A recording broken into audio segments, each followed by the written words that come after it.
Topik kita malam hari ini adalah menyusuri jalan sunyi. Next. Kehidupan umumnya digambarkan sebagai suatu perjalanan. Nah, di Alkitab, perjalanan orang Kristen seperti kita itu, orang-orang yang sudah diselamatkan dan sudah percaya pada Yesus Kristus sebagai juru selamat dan Tuhan, digambarkan sebagai perjalanan ziarah. Ketika orang Israel dari lembah berjalan menuju Yerusalem di atas.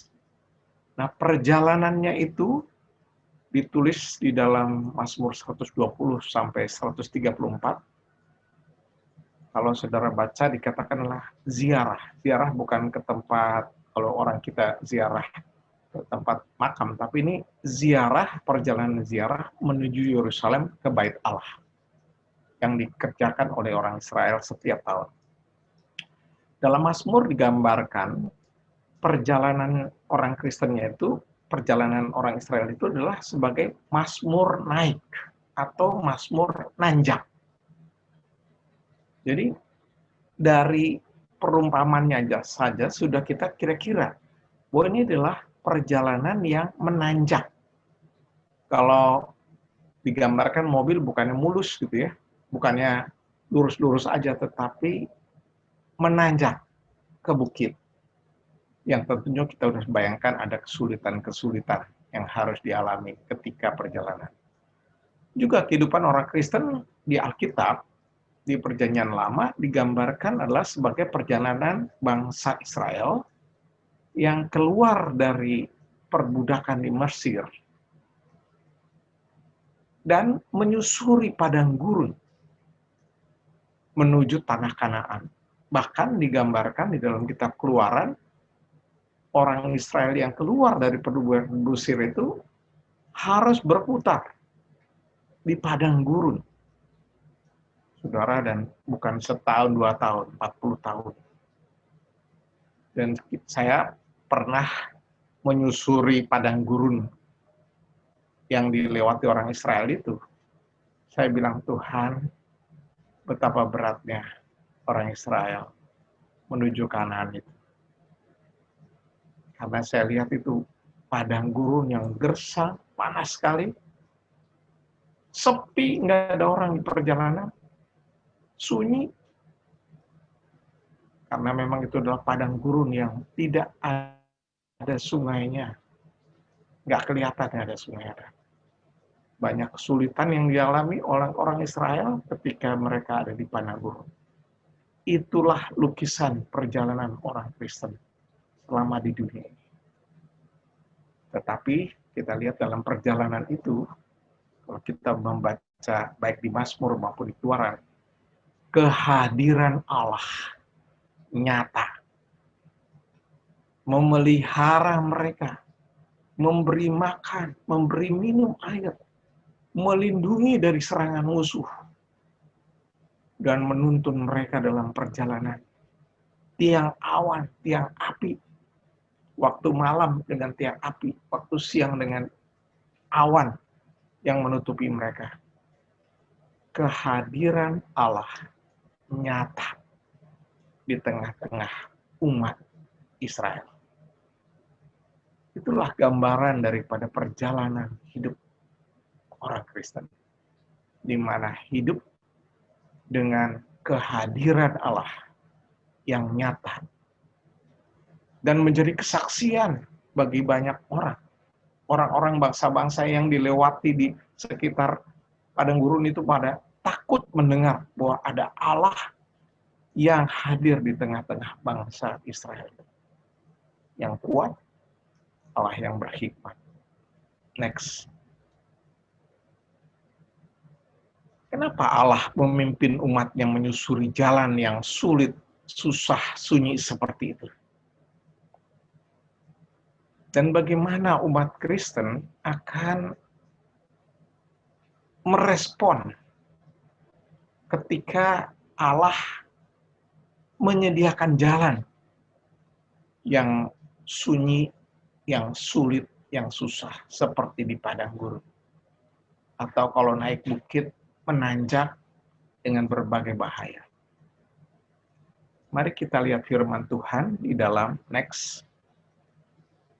Matius 16 ayat 21, itu 21 ya, sampai 24. Saya bacakan demikian. Sejak waktu itu, Yesus mulai menyatakan kepada murid-muridnya bahwa ia harus pergi ke Yerusalem dan menanggung banyak penderitaan dari pihak tua-tua, imam-imam kepala, dan ahli-ahli Taurat. Lalu dibunuh dan dibangkitkan pada hari ketiga. Tetapi Petrus menarik Yesus ke samping dan menegur Yesus, katanya, "Tuhan, kiranya Allah menjauhkan hal itu. Hal itu tidak sekali-kali takkan menimpa engkau." Maka Yesus berpaling dan berkata kepada Petrus, "Nyahlah iblis, engkau suatu batu sandungan bagiku. Sebab engkau bukan memikirkan apa yang dipikirkan Allah, melainkan apa yang dipikirkan manusia." Lalu Yesus berkata kepada murid-muridnya, "Setiap orang yang mengikut aku atau menjadi murid Kristus, ia harus menyangkal dirinya, memikul salibnya, dan mengikut aku." Demikian firman Tuhan.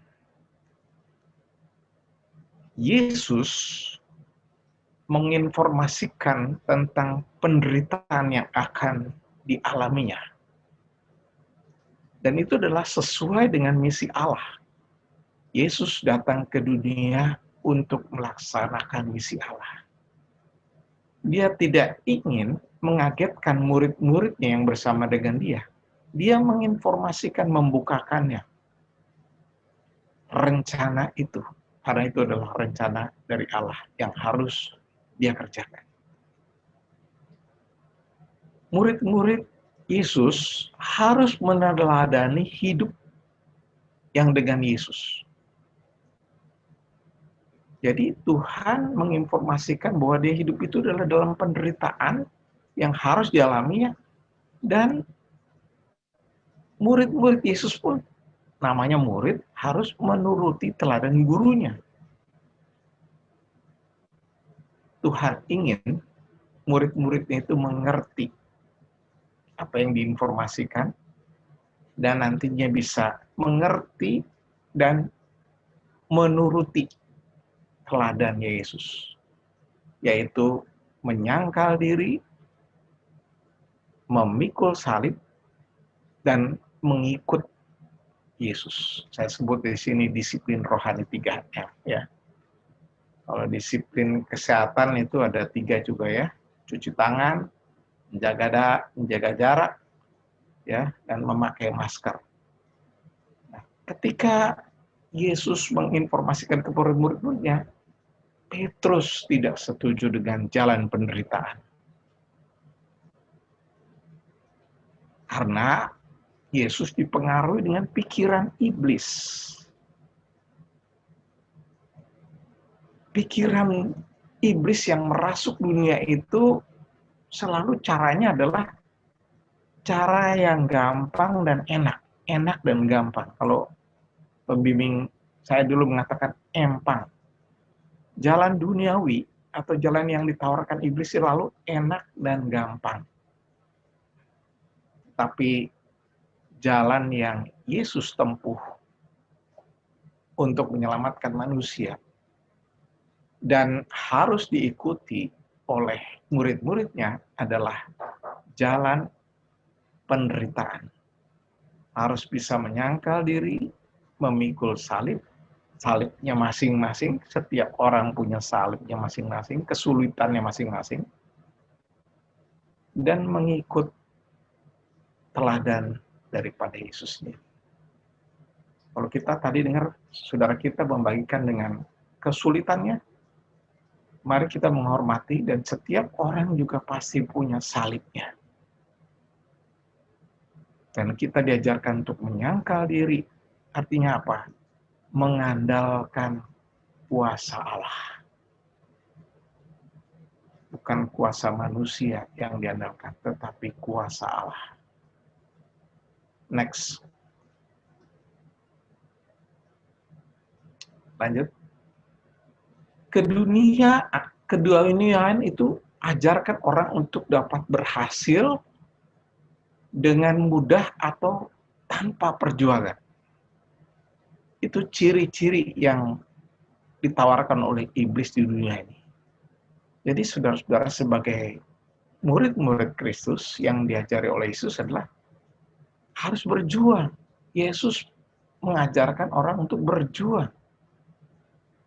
Untuk menghadapi kesulitan, tidak mudah undur, menyerah. Tetapi dia melatih murid-muridnya dan mengajarkannya serta memberikan teladan yang nyata bahwa menghadapi hidup itu yang ada penderitaannya tidak boleh menyerah. Harus menghadapinya, menjalaninya dengan mengandalkan Tuhan. Dan Yesus mengajarkan dan meneladankan, saya katakan, tidak ada kebangkitan tanpa kematian. Makanya Yesus harus mati di kayu salib. Supaya ada kebangkitan mengalahkan maut. Kuasa Tuhan yang dinyatakan jelas. Tidak ada di dunia pemimpin yang seperti Yesus. Yang mati tapi bangkit. Banyak pemimpin di dunia termasuk pemimpin-pemimpin agama. Ujung-ujungnya mati dan tidak bisa bangkit. Hanya Yesus yang mati dan dia bangkit. Karena dia adalah juru selamat yang menyelamatkan orang yang mati juga untuk memperoleh kebangkitan kelak nantinya. Tidak ada kemenangan tanpa penderitaan. Ini prinsip kekristenan. Kalau orang mau menang sesuatu harus ada penderitaannya. Kalau orang mau berhasil harus ada pengorbanan, sacrifice. Tidak ada keberhasilan tanpa pengorbanan. Itulah yang diajarkan oleh Yesus Kristus dan yang diberikan teladan kepada murid-muridnya. Dengan demikian kita mengerti bahwa Yesus itu memberikan ajaran yang berbeda sekali dengan ajaran iblis di dunia.